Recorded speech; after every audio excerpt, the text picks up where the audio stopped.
کیا ہوا ایک بوڑھی ماں کے جوان بیٹے کو بے دردی سے گولیوں سے چھلنی کر دیا گیا؟ کیا ہوا ایک سہاگن کا سہاگ اجڑ گیا؟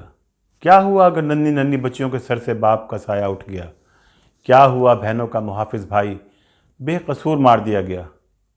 کیا ہوا بھائیوں سے باپ کسی شفقت رکھنے والا بھائی نہ رہا؟ ہاں، جب سب کچھ چل رہا ہے تو کسی کو کیا ضرورت ہے کچھ کرنے کی؟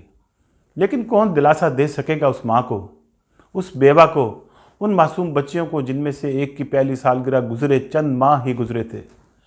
کیا قصور تھا سلمان حیدر رضوی کا جسے ظالموں نے کراچی میں گھات لگا کر بزدلوں کی طرح گولیاں مار کر شہید کر دیا؟ ہاں، شاید سلمان حیدر رضوی قصوروار تھا، کیونکہ وہ اس دھرتی کا بیٹا تھا جس کے لیے اس کے بزرگوں نے بڑی جد و جہد کی تھی۔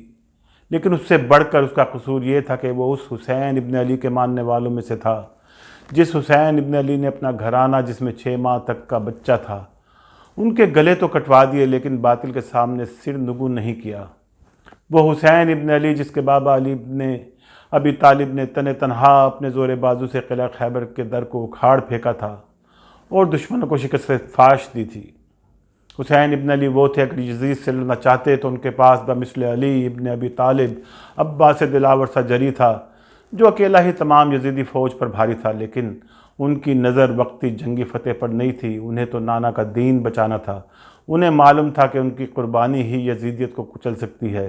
انہیں پتہ تھا کہ ان کے بعد ان کی خواتین کی چادریں چھینی جائیں گی، انہیں قیدی بنا کر بازاروں میں گھمایا جائے گا، لیکن انہوں نے ایک مقصد عظیم کے لیے اپنا گھرانہ قربان کیا تھا، اور یہی وجہ ہے کہ آج حسینیت کا نور پوری آب و تاب سے جگمگا رہا ہے، جبکہ یزیدیت ہمیشہ کی طرح ذلیل و خوار اور اپنی درندگی اور بربریت کے ساتھ نظر آ رہی ہے۔ اسی حسین ابن علی کے ماننے والوں پر پاکستان کی سرزمین ایک عرصہ دراز سے تنگ کی جا رہی ہے۔ انہیں پہلے محمد صلی اللہ علیہ وآلہ وسلم کے دین اسلام کو ماننے اور پھر پاکستان بنانے کی سزا دی جا رہی ہے۔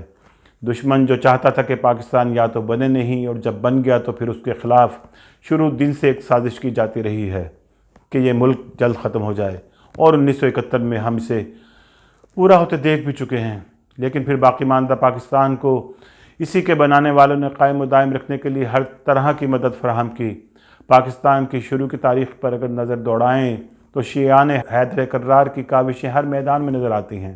قائد اعظم جو خود شیعہ مذہب سے تعلق رکھتے تھے اور جن کی دیانتداری پر آج تک دشمن بھی حرف نہ اٹھا سکے، اس شیعہ قوم نے دل کھول کر پاکستان جو اس وقت اپنے پیروں پر بھی کھڑا نہیں ہو سکتا تھا، اس کے لیے اپنی تمام جمع پونجی تک نچھاور کر دی۔ تعلیمی میدان میں بھی شیعہ قوم نے پاکستان میں اداروں کو بنانے اور ان کی مضبوطی کے لیے دن رات ایک کر دیے۔ پاکستان میں بینکنگ سیکٹر کے فروغ میں شیعہ قوم کا کلیدی کردار رہا ہے۔ دشمن جو بہت پہلے سے اپنی منصوبہ بندی میں لگا تھا اور اس نے کچھ خاص مسالک تخلیق کیے، اور پھر ان کی نرسریاں جو پاکستان بننے سے پہلے ہی تیار کر لی گئی تھیں۔ پاکستان کے وجود میں آنے سے پہلے ان مسالک کے لیڈروں نے پاکستان بننے کی مخالفت کی۔ ایک تو جو اپنے نام کے ساتھ مفتی لکھا کرتے تھے، انہوں نے تو پاکستان کے قیام کے کئی سال بعد برملا کہا کہ ہم تو پاکستان بنانے کے گناہ میں شریک نہیں تھے، اور ایسے لوگ جو اس وقت پاکستان کے قیام کے خلاف دشمنوں کے اعلی کار کے طور پر کام کر رہے تھے، پاکستان کے بننے کے ساتھ ہی یہ لوگ پاکستان میں اسلام کے ٹھیکیدار بن گئے اور پاکستان کی ریاست کو توڑنے کے درپے ہو گئے۔ یہ بالکل ایسا ہی تھا جیسے فتح مکہ کے بعد مشرکین اسلام کی طاقت کو غالب آتے دیکھ کر بظاہر تو مسلمان ہو گئے تھے، اور پھر تاریخ گواہ ہے کہ کس طرح اسلام کے خلاف سازشوں نے سر اٹھایا۔ اسی طرح دنیا نے پاکستان میں بھی دیکھا کہ 70 کی دہائی میں فوجی عامر جنرل ضیاء الحق کے دور میں انہی منافقین کی اولادیں اتنی مضبوط ہو گئیں کہ پھر پاکستان کے ہر ادارے اور ہماری ایجنسیوں تک میں ان کی رسائی ہو چکی تھی۔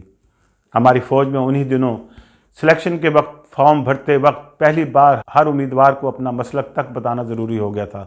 پاکستان میں مذہبی انتہا پسندی زور پکڑ چکی تھی، جس نے پہلے کراچی میں لسانیت کی بنیاد پر خون بہایا اور بعد میں اسی عفریت نے مذہب کا لبادہ اوڑھ لیا۔ جو جہادی ہماری حکومتوں نے امریکہ اور سعودی عرب سے پیسے لے کر روس سے لڑنے کے لیے تیار کیے تھے، وہ اب اپنا عقیدہ اور نظریہ پاکستان میں رہنے والوں پر تھوپنا چاہ رہے ہیں۔ انہیں اپنے سوا تمام دوسرے مکاتب فکر کافر اور مشرک نظر آتے ہیں، اور ان میں شیعہ مذہب کے ماننے والے سب سے زیادہ ان کا ٹارگٹ رہے اور ہیں، کیونکہ یہ شیعہ، جیسا میں نے پہلے کہا، اس حسین ابن علی کے ماننے والے ہیں جس نے سر تو کٹا دیا لیکن تلوار نہیں اٹھائی۔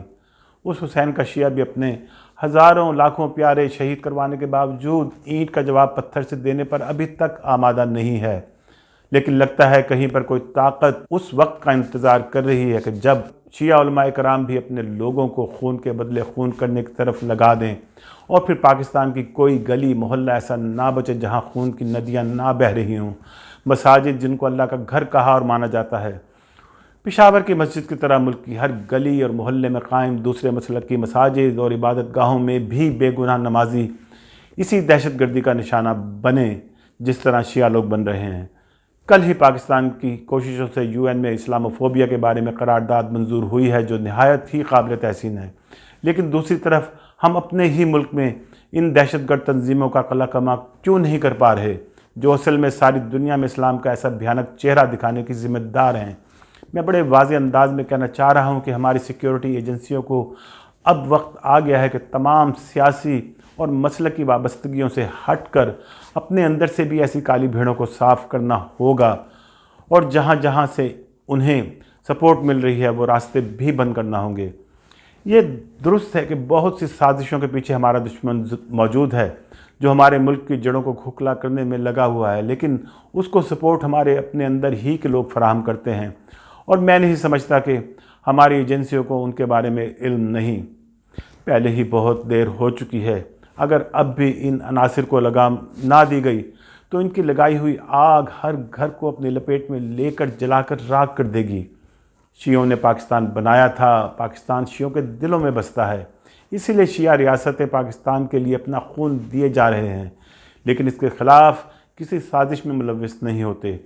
یہ ضرور ہے کہ شیعان علی کے اماموں کے روزے اور مقدسات ایران، عراق اور شام میں ہیں، وہ وہاں زیارات کی غرض سے جانا اپنا ایک دینی فریضہ سمجھتے ہیں، لیکن اس کا مطلب یہ ہرگز نہیں کہ شیعہ وہاں کی حکومتوں یا ایجنسیوں کے ساتھ مل کر خدا نخواستہ پاکستان کے خلاف کوئی کام کر سکتے ہیں۔